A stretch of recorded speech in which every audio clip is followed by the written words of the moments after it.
ഒരു പഴഞ്ചൊല്ലുണ്ടല്ലോ, പട്ടിക്ക് മുഴുവൻ തേങ്ങ കിട്ടിയാൽ ഒന്നും ചെയ്യില്ല, അല്ലെങ്കിൽ പൊതിക്കാത്ത തേങ്ങ കൊടുത്തിയാൽ അവനെ കൊണ്ടൊന്നും ചെയ്യാൻ സാധിക്കില്ല, അത് ആനയ്ക്ക് കിട്ടിയാലേ കൊള്ളുള്ളൂ എന്നൊക്കെ. അത് പട്ടിയുടെ കാര്യം. ഒരു പട്ടി കുഞ്ഞിനെ അങ്ങോട്ട് ഒന്ന് കൊടുത്തു നോക്കിയേ. ഇതെൻ്റെ മാർക്കോ, അവന് 2 മാസം പ്രായമുള്ളൂ.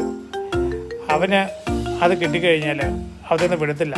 എത്ര മണിക്കൂർ വേണമല്ലോ അതിൻ്റെ കടിച്ചുകൊണ്ടിരുന്നുള്ളൂ, അത് തുറന്നെടുക്കുന്നിടം വരെ. പിന്നെ കുഞ്ഞായതുകൊണ്ട് ഞാൻ അതിന് അധിക സമയം കൊടുക്കത്തില്ല. അവർ ഓരോരോ ഫൈബർ വരാമെന്ന് വലിച്ചെടുത്തുകൊണ്ടിരിക്കുകയാണ്.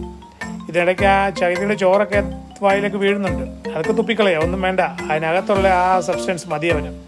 അതിനുവേണ്ടിയാണ് ശ്രമിച്ചുകൊണ്ടേയിരിക്കുന്നത്. ഇതൊരു നാച്ചുറലായിട്ടുള്ളൊരു എക്സസൈസാണ്.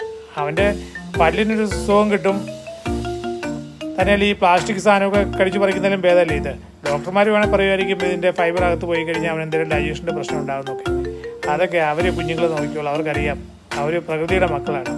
ഈ പ്ലാസ്റ്റിക് സാധനം തിരുന്നതിലും ഭേദമല്ലേ.